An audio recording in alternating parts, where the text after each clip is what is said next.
저는 이 시간 정결한 영혼이란 제목으로 은혜의 말씀을 나누기를 원합니다.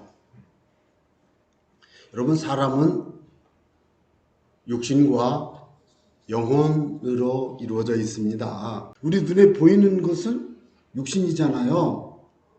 영혼 안 보이는데 영혼이 어디 있지? 그런데 여러분, 영혼 불멸에 대해서 부인하는 사람이 거의 다 없습니다. 영혼이 있다는 걸 부정하는 사람도 없습니다. 그래서 참 눈에 보이지 않는 영혼을 우리가 갖고 있구나, 그런 생각을 하게 되는데요. 우리가 살다 보면 내 영혼 많이 해보셨죠? 내 영혼 찬양도 내 영혼 평안에 찬양도 있잖아요. 내 영혼 그러죠. 그런데 나 영혼 이런 사람은 없잖아요. 그러나 여러분 한번 생각해 보세요. 영혼은 영원히 멸절되지 않습니다. 이 영혼은 하나님이 주신 거예요. 우리가 이 땅에 살다가 영혼이 육신에서 분리돼서, 이게 사망이거든요. 분리되면 이 영혼이 주인한테 가요. 하나님께. 주인한테 갔는데 하나님이 이렇게 딱 보고 너는 지옥 이래버리는 거예요. 너는 이리 와. 하나님의 자녀. 그런데 너는 지옥. 이 영혼의 존재가 천국 지옥을 가는 갈림길에 딱 서게 되는 거예요. 그런 걸 놓고 보면, 그럼 흙은 어때요? 우리 몸은 어때요? 몸은 흙으로 돌아가잖아요. 흙으로 돌아간 이 몸이 하나님께 가 있던 영혼이 예수님이 재림하실 때 같이 와서 공중에서 지상에 있는 흙에 있던 육신이 살아나서 이렇게, 이게 첫째 부활이거든요. 그래서 영혼과 육신이 하나가 돼서 이걸 부활체라고 합니다. 부활체. 그럴 때 또 영혼과 육신이 또 만나는 거예요. 이때 만난 부활한 사람은 영광스러운 몸으로 변화된 몸이에요. 그 몸은 천국에 가는 몸이에요. 우리 이 몸으로는 천국에 갈 수가 없어요. 변화받아야 돼요. 그러나 그 영혼은, 천국에 갔던 그 영혼이 육신과 만나서 영원한 천국에 입성하게 되는데, 부활체로. 근데 그 영혼은 지상에 있었던 그 영혼이에요. 그런 의미에서 여러분, 육신이 변화되지 않고는 천국에 갈 수 없지만 영혼은 물론 변화되지. 어떻게? 성화를, 거룩해짐을 지상에서 우리가 매일 기도하면서 말씀 순종하면서 거룩해지는데, 천국에 딱 입성할 때는 거룩의 정도가 아니라 영화로워진다고 그래요. 하나님의 거룩한 영광에 처소에 입성할 수 있는 몸으로 영혼도 변해요. 그런데 그 본질이 그 영혼이에요. 그래서 하나님께 갈 때 우리는 육신이 가는 게 아니고 영혼이 본질이다. 영혼. 그래서 내 영혼이 맞습니까? 의미상으로 말하면 나 영혼이 맞습니까? 나 영혼이 맞은 일로 한번 생각해 보십시오. 문법상 내 영혼이라고 하지만 나의 본질은 육신이에요? 영혼이에요? 천국에 가는 영혼. 천국에서 다시 와서 거룩한 몸으로 부활한 이 몸과 만나서 천국에 다시 갈 그 영혼. 그 영혼이 우리의 본질적인 존재인 줄로 생각하시기 바랍니다. 아침에 오실 때 거울 보셨죠? 그러면 제가 오늘 아침에 난 그런 생각을 했어요. 내 영혼의 거울은 없나? 내 영혼을 볼 수 있는 거울이 없나? 성경에 보니까요, 영혼을 볼 수 있는 거울이 말씀이랍니다. 말씀이 거울이랍니다. 왜요? 하나님의 말씀을 읽고 듣고 배우고 암송하고 묵상하고 순종해서 실천해서 삶으로 살다 보니까 이 말씀대로 살고 있나 자꾸 보니까 이 거울이 바로 성경 말씀이 나의 영혼의 거울이 되는 거예요. 그래서 저는 여러분들에게 오늘 알려드리겠습니다. 여러분들 영혼의 거울도 좀 보시기 바랍니다. 영혼의 거울. 영혼의 거울. 아셨죠? 그래서 그 영혼의 거울을 보고 뭘 해야 되겠습니까? 화장하시기 바랍니다. 정결하게 씻고 화장하시기 바랍니다. 영혼의 정결함이 우리에게 그렇게 중요합니다. 자, 여러분 먼저 죄를 회개하는 다윗의 기도를 읽어보겠습니다. 다윗은 밧세바 사건을 통해서 하나님 앞에 회개하고 있습니다. 주의 얼굴을 내 죄에서 돌이키시고, 주님이 죄를 보고 계시잖아요. 의로우신 주님이 죄를 보고 죄의 사망이니까 벌이 임할 거 아닙니까? 하나님 좀 내 죄를 좀 보지 말아주세요. 이걸 다른 말로 내 모든 죄악을 지워주세요. 여러분, 다윗이 지금 회개하고 있는 겁니다. 하나님, 내 속에 깨끗한 마음을 주세요. 내 안에 내 영을 새롭게 해주세요. 내 영을 좀 새롭게 해주세요. 내 영이 좀 새로워지고 내 마음이 좀 깨끗하게 좀 해주세요. 나를 좀 주님 앞에서 쫓아내지 마세요. 저 좀 버리지 말아주세요. 내가 주님의 백성, 주의 자녀로 구원받았음을 즐거워할 수 있도록 해주세요. 즐거움을 회복시켜 주세요. 이럴 때 이 다윗은 이 범죄로 인해서 죽을 것 같은 두려움 속에 빠져 있는 것입니다.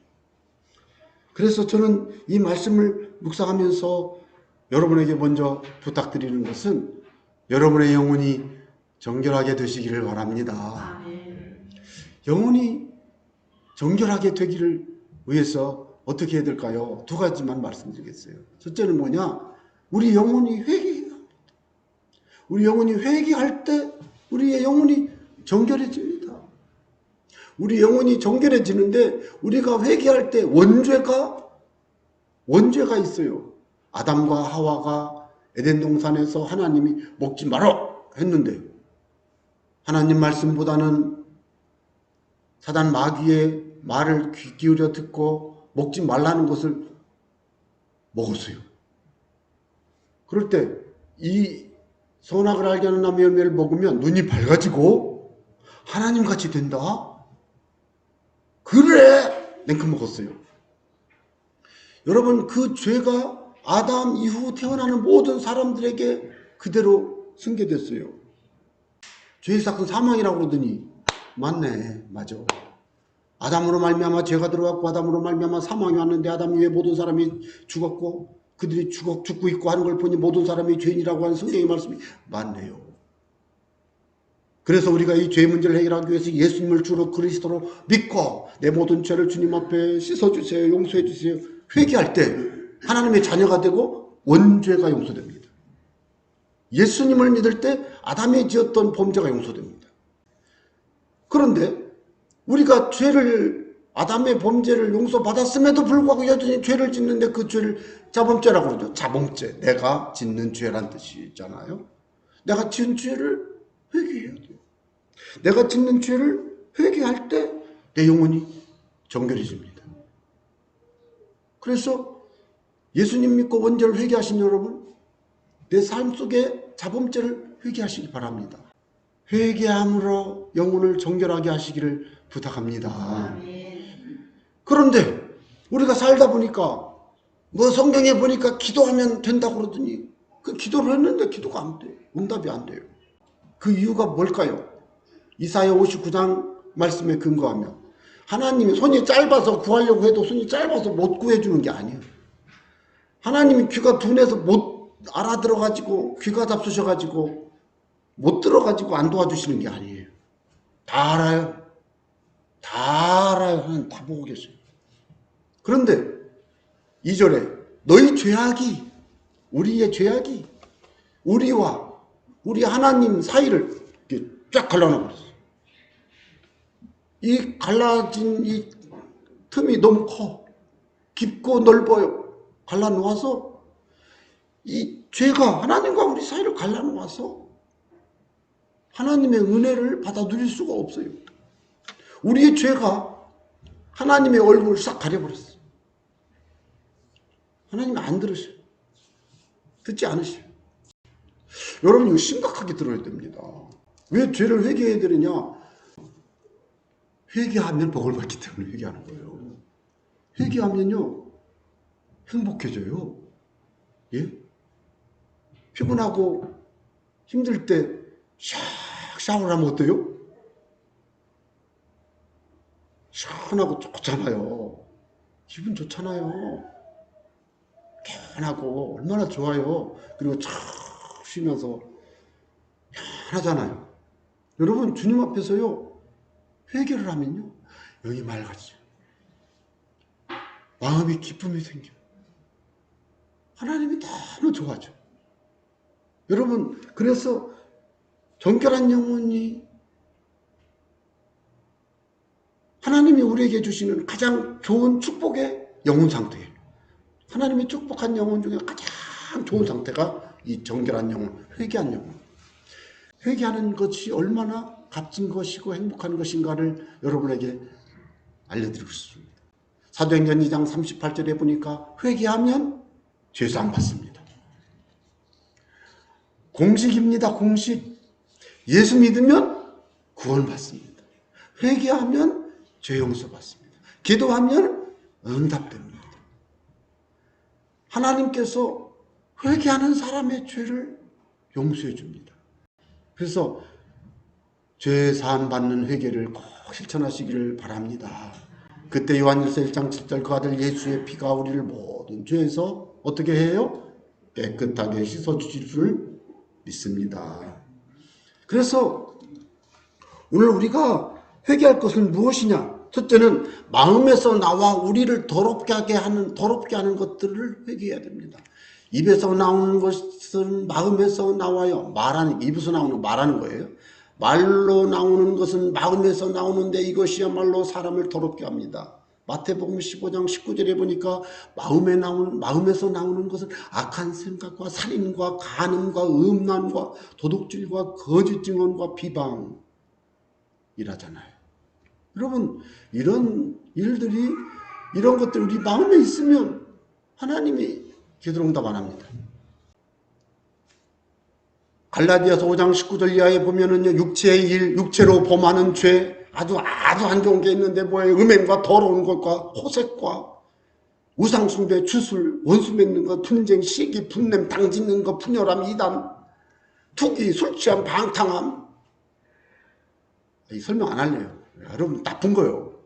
이런 것을 가지고는 하나님 나라에 들어갈 수가 없어요. 아시겠어요? 여러분 우리가 뭐 살인을 했습니까? 어디 가서 도둑질을 했습니까? 그런 건 아니잖아요. 그렇지만 잊지 말아야 될 것은 내 마음속에서 일어나고 있는 시기와 분노와 막 이런 죄성이 막 올라올 때 이것을 예수의 이름으로 회개하고요. 이걸 가지고는 하나님의 나라의 유업을 받을 수 없으니 죄여 씻어내야 돼. 이게 회개예요. 이게 회개예요. 이거를 해야 돼. 그러면요 기도 응답됩니다. 복 받습니다. 여러분요 복 받습니다. 예? 좀 사는 게 좀 힘들어도 괜찮아요. 좀 살고 있잖아요. 지금 암만 우리가 힘들다고 해도 지금 살고 있잖아요. 그러니까 좀 힘들어도 믿음으로 사셔야 돼요. 그래서 저는 여러분들 이런 현저한 죄들은 당연히 회개하시기 바라고요. 사람들이 죄가 아니라고 생각하는 것도 회개하시기 바랍니다.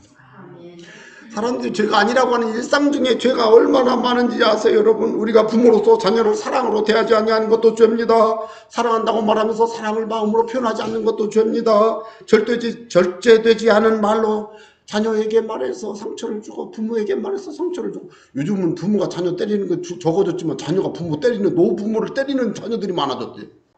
부부 사이에 사랑한다고 말하면서도 마음을 다하여 서로 사랑하지 않는 것, 존중하지 않는 것, 서로 복종하지 않는 것, 서로 도와주지 않는 것도 죄입니다. 서로 상처를 치유해주지 않는 것, 가슴 아파하는 말을 막 해놓고도 사과하지 않는 것, 예? 그리고 그를 위해 기도해주지 않는 것도 죄입니다.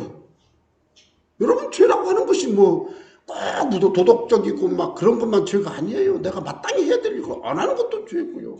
예? 냉정한 것도 죄입니다. 친구, 친척, 친지, 업무상 만나는 사람들에게 냉정하게 대하는 것, 복음을 전하지 않는 것, 그들에게 그리스도의 사랑을 섬기지 않는 것도 죄입니다. 여러분 죄라고 하는 것은 막 사람을 죽이고 도덕질한 것만 죄가 아니고 미워하는 거, 나쁘게 말하는 거. 여러분 오랜 시간 진정으로 용서하지 못하고 마음으로 그 미움이 남아있는 게 있으면 하나님이 기뻐하지 않고요. 그거요 성령 충만 방해하고요. 죄송한데 그것 때문에 지옥 간다고 그러면 참 너무 억울하니까 제발 부탁하는데 마음속에 남아있는 큰 분노 다 씻어놓으시기 바랍니다. 이건 오늘 제가 특별히 일부러 하는 겁니다. 그 다음에 이것도 있어요. 영적인 부족함. 성경 안 읽는 것도 죄입니다. 주여 아멘 하세요. 기도하지 않는 것도 죄입니다. 믿음으로 하지 않는 것도 죄입니다. 예? 찬송을 대충대충 띄엄띄엄 부르는 것도 죄입니다. 찬송을 즐거움과 기쁨으로 불러야지. 죄에 대한 센서가 좀 민감해지시란 뜻이에요. 예? 이 정도로 괜찮지 뭐 했던 것도 깊이 생각해보니까 내가 성숙한 사람이고 하나님의 축복을 받으려면 내 영혼이 정결해야 되는데 그 정도 되려면 이거는 하면 안 되겠네. 예수 믿는 사람이에요. 예수 믿는데 자기 가족에게 냉정한 것도 죄입니다. 아시겠어요? 꼭 기억하세요. 왜요? 기도가 방해가 돼요. 기도가 방해돼요. 그래, 그런 거. 예. 이건 제가 오늘 특별히 내가 강조하려고 이렇게 약간 길게 말씀드렸습니다. 우리가 회개할 때 하나님은 우리의 죄를 용서하시고 우리의 영혼을 정결하게 합니다.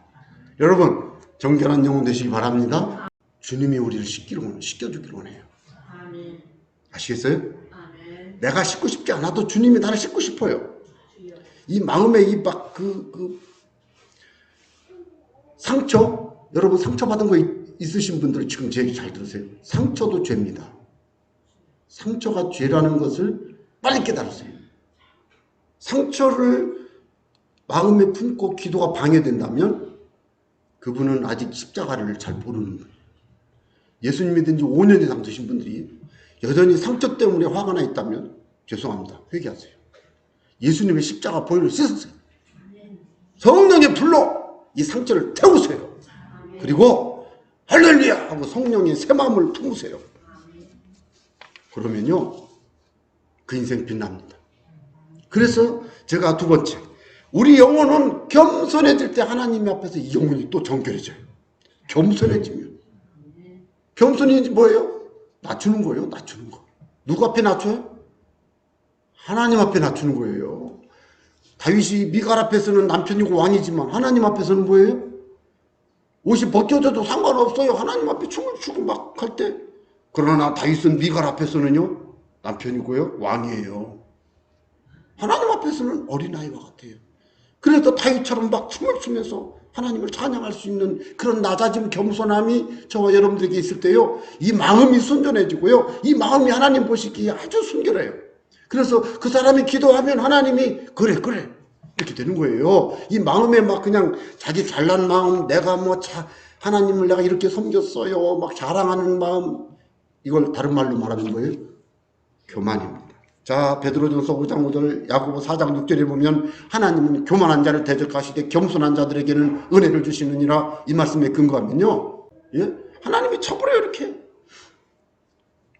그러나 하나님 앞에 자신을 낮추고 엎드려 기도하고 하나님을 찬양하고, 예수님처럼 예수님이 어떻게 사람으로 오시긴 했지만 기도하시는데 얼굴을 땅에 대고 기도하죠. 왜요? 그게 겸손이에요. 그런데 이렇게 겸손하게 주님 앞에 나아가는 사람에게 하나님이 은혜를 주십니다. 믿습니까? 그래서 자, 은혜를 받으려면 어떻게 해야 되느냐? 주님께 도움을 요구하세요. 요청하세요. 도와달라고 말씀하세요. 하나님 참으로 너를 도와주리라 말씀하셨으니 약속대로 저를 도와주세요. 이렇게 기도하세요. 요 기도를 하세요. 주님이 도와주시지 않으면 제가 한 발자국도 갈 수가 없습니다. 내가 아무것도 할 수 없습니다. 저를 좀 도와주세요. 그래 다윗이 시편에 얼마나 하나님은 나의 힘입니다. 하나님은 나의 힘이에요. 뭐 다윗이 항상 그랬어요. 시편 읽어보세요. 한두 번이 아니니까. 나의 힘이신 여호와여 내가 주를 사랑하나요. 힘이래잖아요. 여러분의 힘은 뭐예요? 하나님이 여러분의 힘이 되시기 바랍니다. 삼손이 블레셋 사람을 상대해서 싸울 때 1000명을 쳤어요. 이겼어요. 죽였어요. 나귀뼈 하나로. 나귀 턱뼈 하나 들고 1000명을 상대해서 승리했어요. 블레셋 사람을. 그리고는 났더니 막 숨이 막히고 힘든 거예요. 너무 힘들어. 목이 말라서 죽게 생겼어요. 여호와께 부르짖어 기도했어요. 뭐라고 기도했어요? 주께서 종의 손을 통하여 이 큰 구원을 베푸셨사오니 내가 이제 목말라 죽어서 저 할례 받지 못한 블레셋 사람들에게 죽게 되면 안 되잖아요. 좀 살려주세요. 이렇게 기도해. 그때 어떻게 기도했어요? 부르짖어 기도했어요. 중요한 건 부르짖어 기도한 거예요. 도와주세요 하려면요 소리를 좀 쳐야지. 뭐라고 그랬어요? 삼손이 어떻게 했어요? 부르짖어. 그래서 하나님이 어떻게 응답했나 보면 하나님이 레히에서 한 우묵한 곳이 있었는데 거기를 탁 터뜨려 가지고 물이 뿅뿅뿅 솟아나게 샘물을 주셨어요. 그래서 삼손이 그것을 가서 찾아가서 물을 마시고 정신이 회복되고 힘을 얻었어요. 그리고 그 샘 이름을 지었어요. 뭐라고 지었어요? 에낙고레. 무슨 뜻이에요? 그 샘은 조용히 기도한 사람의 샘이라고 하지 않고 뭐라고요? 부르짖는 자의 샘. 하나님은 부르짖는 자의 기도를 들으시고 샘을 주신 줄 믿으시기 바랍니다. 하나님께 도움을 구하는 사람은 마음이 겸손해지고 하나님을 향해 간절히 사모하다 보니까요 막 마음이 사모하고 절절히 간절해. 그럴 때 그 마음에 주님 좋아요. 내가 아들만 주시면 그냥 그 아들 하나님 종으로 다 쓰게 해줄게요. 한나가 그랬잖아. 한나가 부르짖어 기도하면 하나님께 응답하시는데 자기를 낮추고 포기하며 아들의 그 아들 얻을 기쁨을 포기하고 하나님께 드렸잖아요. 한나가 얼마나 희생하고 헌신합니까? 그 영혼이 맞지요. 여러분 이 상황을 통해서 깨달을 수 있는 게 뭡니까? 부르짖는 자의 셈에서 우리가 볼 수 있는 것은요. 부르짖어 도움을 구하면 하나님이 우리를 도와주시는데요. 부르짖는 그 사람의 영혼이 정결해지고 겸손해지고 하나님의 은혜로 채워질 수 있는 깨끗한 그릇이 되는 것입니다. 여러분은 어떻게 하시기를 원하십니까? 정결한 그릇, 정결한 영혼 되시기를 바랍니다. 정결한 영혼이 누리는 복이 있어요. 뭔지 아세요? 다윗이 내 모든 죄악을 지워주소서. 죄를 용서받잖아요. 내 속에 정한 마음을 창조하시고 다윗이 회복되잖아요. 내 안에 정직한 영을 새롭게 하소서. 그가 다시 주님 앞에 힘을 얻잖아요. 나를 주 앞에서 쫓아내지 마시며 다윗이 저는 구원받았다고 생각합니다. 주의 구원의 즐거움을 회복시켜 주셨습니다. 여러분 우리의 삶에서 이런 특권이 있는데 제가 그걸 좀 다른 말로 좀 표현했어요. 정결한 영혼이 누리는 축복을 간단히 설명하면 하나님이 기뻐하시는 섬김이 가능해요. 주님을 섬기는데 힘들지가 않아요. 기뻐. 주님이 하나님이 기뻐하시는 거지만 나도 기뻐. 그래서 주를 기쁘시게 할 것이 무엇인가를 시험하면서 섬길 수 있는 힘이 생겨요. 그래서 시켜서는 못하는데 잘해. 왜요? 자원하니까. 두 번째, 하나님께 영광 돌리는 열매가 맺어져요. 생활 속에 하나님이 기뻐하시는 열매를 맺어요. 하나님이 기뻐하시는 열매가 없으면 생각해 봐야 돼요. 나는 포도나무요. 너희는 가지니. 저가 내 안에 내가 저 안에 있으면 이 사람은 과실 많이 맺나 그랬잖아요. 근데 과실 못 맺으면 곤란한 거죠. 어떤 열매를 맺어야 되냐면 하나님께 영광 돌리는 열매를 맺을 수가 있습니다. 세 번째는요. 영적인 복을 받습니다. 여러분 정말 놀라운 게 얼마나 많은지 아세요? 놀라운 게 영적인 복을 받습니다. 하나님의 축복이 있어요. 하나님이 여러분에게 축복하시는 걸 믿으시기 바랍니다. 그런데 영적인 복이 있어요.